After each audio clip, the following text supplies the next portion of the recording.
règle yoo xam ne charte yoo xam ne constitution bi moo ko tëral code électoral moo ko tëral yenn taay ministre bi jël ay arrêté il faut ngeen jaar foofu pour que yëf yi leer. je crois que ñëpp buñ tënku ci li nga xam ne moom la yoon wax coow du bëri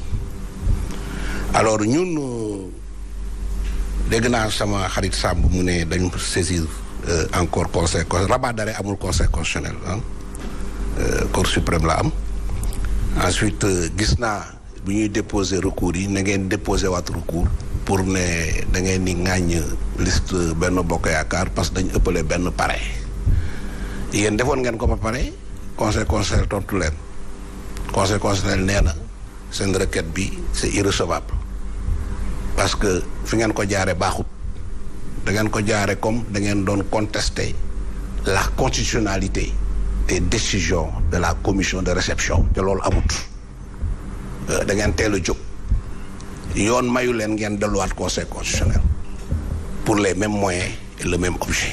mais su fekkee dañu jaar un autre procédé parce que peut-être que tey li nga xam ne mooy le fond li tax peut-être l'objet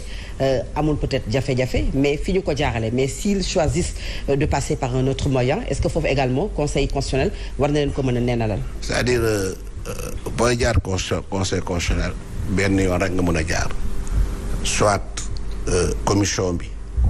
rejeter sa liste ne c'est déclaré irrecevable ñu may la délai pour nga saisir conseil constitutionnel saisir statut yi ci délai yi ñoom def nañ ko ba pare muñ dellu si waat encore ñu publier liste yi pour les mêmes moyens les mêmes faits et le même objet ñu delluwaat conseil constitutionnel bon loolu de toute façon conseil constitutionnel dinañ ci àddu jarul ma ci appesantir mais ñun li nga xam ne def nañ ko mooy ñetti recours lañ def benn bi c'est sur la liste proportionnelle de Yewwi dañ ko déclarer irrecevable parce que Yewwi ci liste proportionnelle bi dañu ci dugal benn candidate bu jigéen bu tudd Fama Mbeng boo xamoon ne amul at yi nga xam ne moom nga war a at am pour mu nekk député maanaam amul ñaar fukki at ak juróom bi ko commission bi gisee ñuy wax aussi c'est pas la DGE mooy joxe décision c'est une commission de réception qui est logée à la DGE mais c'est pas la DGE donc commission boobu du ay fonctionnaires rek a fa nekk am na ay personnalités indépendantes am na ay informaticiens ay techniciens am na ñi nga xam ne li may wax wala toujours damay dégg ñu naan DGE moo def lii DGE moo def la du DGE c'est pas le ministre c'est une commission qui a été mise sur place par le ministre. Sous l'autorité du ministère. Oui, c'est le ministre qui a mis sur place. Oui, effectivement, vous savez, parrainage dafa am dispositif. boo xam ne élection bokkul ak élection présidentielle. élection présidentielle conseil constitutionnel mooy def dispositif de contrôle des parrainages. élection législative ministre de l'intérieur mooy def dispositif de contrôle des parrainages loolu aussi il faut que nit ñi xam ko. alors commission boobu nag. mooy statut ci parrainage yi statut ci ce que l'on appelle la recevabilité juridique des dossiers ñaari phase day doon alors li ma doon wax mooy Yewwi seen liste proportionnelle dañ ci dugal jigéen boo xam ne amutoon at commission boobu comme ni ko yoon waxee daal di leen notifier ne leen jigéen bii ngeen dugal ci seen liste proportionnelle amul at yoo xam ne mun na nekk candidat parce que amul ñaar fukki at ak juróom changé leen ko may leen 3 jours pour ngeen changé ko Yewwi changé ko dugal ci benn jigéen boo xam ne mu ngi nekkoon déjà ci liste suppléants yi moo tax ñu rejeté seen liste parce que nee nañ seen liste matul parce que ki ngeen ko changé mu ngi woon déjà ci liste suppléants yi ñun loolu d'accord nañ ci mais dañu ne loolu bu ñu ko defee ba pare dañu war a aussi déclarer irrecevable la liste des suppléants bu Benno bu Yewwi pourquoi parce que mode de suppléance du benn c'est-à-dire boo xoolee liste proportionnelle bu ñuy def suppléance bi bu ñu koy def ki nga xam ne ne ci liste bi ki ci topp bu fekkee ne mënatul ne député ki ci topp la ñuy jël day des toujours c'est une suppléance verticale mais scrutin majoritaire c'est une suppléance horizontale maanaam xam nga raw gàddu la liste majoritaire bi ku raw c'est depuis ce nombre de députés day dem ñëpp titulaires yëpp ay dem mais suppléants yi su ko defee nag bu fekkee ne titulaires yi am na koo xam ne mënatul nekk député ci dañuy soog a commencé ci liste suppléants yi moo tax ñu ne nag conséquence bi nga xam ne mooy irrecevabilité liste proportionnelle bu Yewwi mooy ñu déclarer irrecevable la liste des suppléants de Yewwi kooku mooy premier recours bi ñu def. Deuxième recours bi ñu def toujours je crois que ça concerne l'irrecevabilité de la liste des suppléants de Benno Bokk Yaakaar. Benno Bokk Yaakaar dañ ne seen liste suppléant c'est irrecevable. Or li tax ñu wax ko mooy ñunu dañoo tegle ñaari góor 11e et 12e place. ci suñu liste dañ tegle ñaari góor 43e ak 44e place ñu def te ñaari jigéen. Alors mais boo xoolee lim bi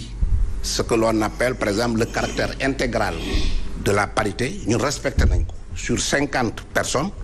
25 yi góor lañ 25 jigéen lañ mais niñ ko teglante lañ am erreur. Parce que la loi est très claire, maître. Oui. Góor jigéen. Pas seulement le nombre soit quand même divisé ci digg bi 25. waaw mais xam nga parité dafa am ñaari condition première condition bi mooy li ñuy wax lim bi mooy le caractère intégral maanaam bu fekkee ne fukk nit la juróomi jigéen lay doon juróomi góor lay doon sauf bu amee ay impair tout ça ñi may waxal xam nañ ko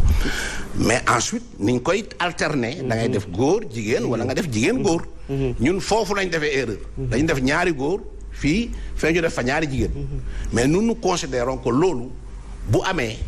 commission bi dafa ñu ko war a notifier comme ni mu notifié woon Yewwi ne ko am na koo dugal ci seen liste yi mais amul at yu ko may mu nekk candidat commission bi dafa ñu waroon notifier ne am na kat seen liste yi ñaari góor yu ngeen tegle ak ñaari jigéen lu ngeen tax su ko defee ñun ñu ñëw ne dañ leen di essayer remplacer. Mais li nga xam ne moom la ñuy jooytu devant le conseil constitutionnel. mooy le fait que commission mu defar rôle am notifié wuñ loolu jooytu dañ koy jooytu foofu. beneen bi nag mooy liste Yewwi bu Dakar liste Yewwi Dakar ñëpp xam nañ ne respecté wul parité bi ñoom ñoo ko waxal seen bopp. mënuñ ko weddi au lieu ñu def góor jigéen góor liste majoritaire bu Yewwi bu Dakar dañu fa def juróomi góor ak ñaari jigéen loolu kenn mënu ko weddi ñu daal di leen ko wax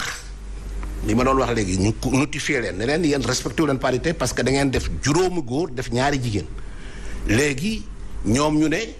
am na ñaari góor yoo xam ne dañ démission ci ñoom dañu ko bëgg remplacer. bi ñu ñëwee commissaire ne leen fii amul remplacement. ñu dem conseil constitutionnel ne leen mun ngeen remplacer foofu la conseil mun ngeen substituer mun ngeen retirer substituer loolu leen conseil constitutionnel wax ñu ñëw indiwaat ñaari jigéen ak góor ñu nag dañu ne parce que conseil constitutionnel décision boobu mu joxe dafa ci am ñaari affaire dañu sukkandiku ci article boo xam ne dañ ko abrogé pour man en tant qu'avocat yoon mënul sukkandiku ci article boo xam ne amatul dañ ko abrogé pour rendre sa décision. ñu ngi sukkandiku sur l'article L173 ca L173 ñoom dañ fàtte ne dañ ko abrogé remplacer ko par l'article bu ñuy wax LO 185 sur la déclaration de candidature chapitre 5 du code électoral. kooku dafa ne candidat yi nga xam ne mën nañ leen remplacer ñaari façon rek la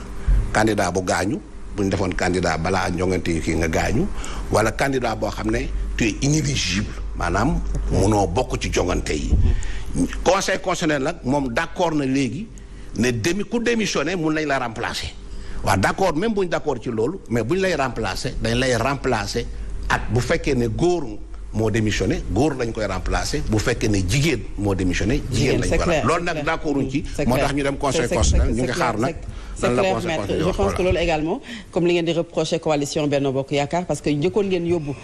coalition Gëm Sa Bopp njëkkoon ngeen yóbbu recours sur la liste de Dakar ñu rejeté ko encore une fois ngeen yóbbu waat fa recours mais dinañ ci gën a ñëwaat alors Aldiouma yéen souvent da ngeen di prôner éthique da ngeen di prôner li nga xam ne moom mooy morale mais est-ce que yow mi nga xamante ne peut-être bokkoon nga ci dialogue politique bi souvent également da ngay wax ci lu mbirum droit su ngeen wéetee du ngeen wax ne dañu war a rejeter liste nationale bu coalition Yewwi Askan Wi parce que respecté wul nag li nga xamante ne moom la tënk ci code électoral bi. waaw Fatou man bokk naa ci ñi nga xam ne keroog bi coow li jibee ñuy naan dañu def erreur ci suñu liste nationale dama bokkoon ci ne la ñu fay tuddee erreur du motif boo xam ne valable na pour ñu rejeter suñu liste nationale.